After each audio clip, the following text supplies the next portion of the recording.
Oh yeah, that'll happen, DC. Oh, that'll happen.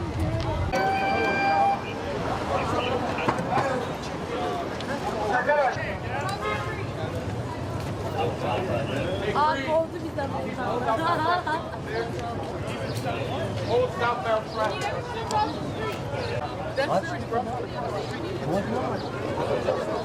Arkadaşlar yayılalım yukarı doğru.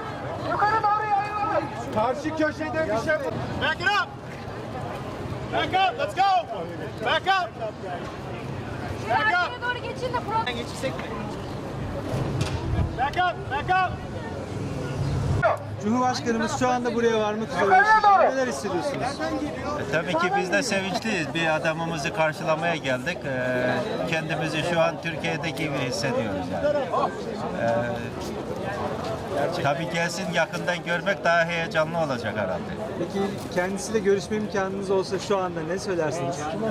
Vallahi 2 tane çocuğum var, üniversite bitirdiler, işsizdiler. Belki de derim ki bize sıra ne zaman gelecek? Tek soru, görüşlerinizi alabilir Mutlu ve miyiz? gururluyuz. Siz neler söylemek istersiniz?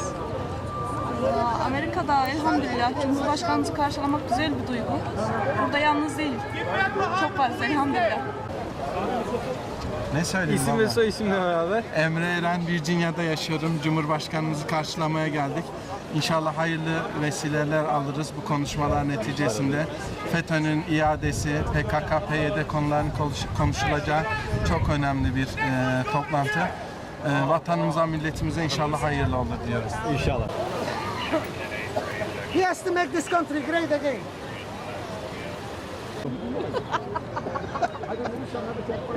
Kaç yıldır Amerika'da yaşıyorsun?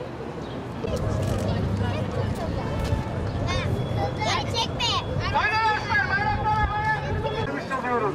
Hep beraber. Kırmızı. Beyaz. Kırmızı. Beyaz. En büyük. Türkiye. En büyük. Türkiye.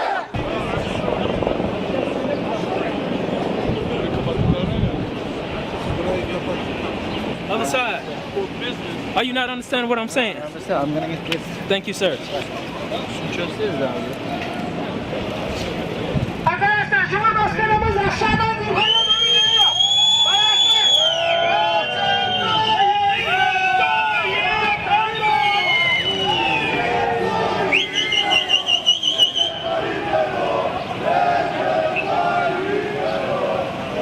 En büyük Türkiye!